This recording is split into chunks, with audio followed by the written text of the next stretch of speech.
नमस्कार मित्रांनो, श्री स्वामी समर्थ. माझ्या चॅनलवरती तुमचं मनापासून स्वागत आहे.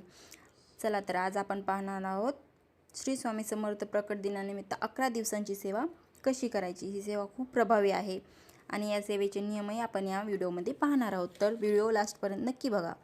स्वामी भक्तांसाठी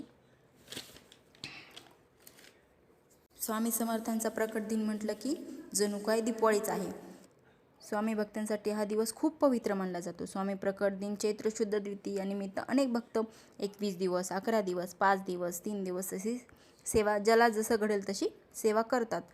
ही सेवा खूप प्रभावी असते आणि श्रद्धा मनातून अंतःकरणातून जर भाव असेल तर ही सेवा स्वामींपर्यंत नक्की पोहोचते. आपल्याला ही सेवा अगदी सोप्या पद्धतीनं करायची आहे. रोज 11 दिवस स्वामींची आपण पूजा करून घेणार आहोत आणि त्यानंतर आपल्याला 11 माळ जप करायचा आहे स्वामींचा, श्री स्वामी समर्थ या मंत्राचा. ज्यांना वेळ नाही किंवा वेळेअभावी तुम्ही 5 माळ किंवा 3 माळ 1 माळही हा जप करू शकता.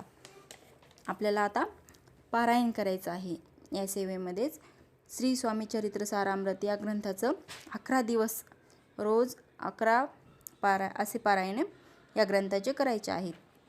पारायण झाल्यानंतर आपल्याला आरती करून नैवेद्य दाखवायचा आहे. साखर, खडीसाखर, दूध, फळ किंवा खीर, गोडाचा कुठलाही नैवेद्य तुम्ही दाखवू शकता.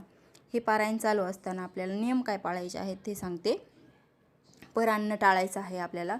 मांस, मद्यपान, मांसाहार वर्ज्य आहे आणि ब्रह्मचर्याचंही पालन आपल्याला करायचं आहे स्वामी सेवा सुरू असताना. आणि एकदम घरातील वातावरण पवित्र असं ठेवायचं आहे.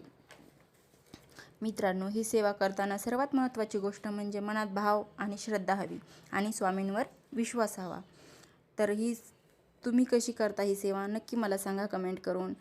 आणि चला मग, व्हिडिओ आवडला असेल तर मला लाईक आणि सबस्क्राईब आणि माझ्या व्हिडिओला शेअर नक्की करा.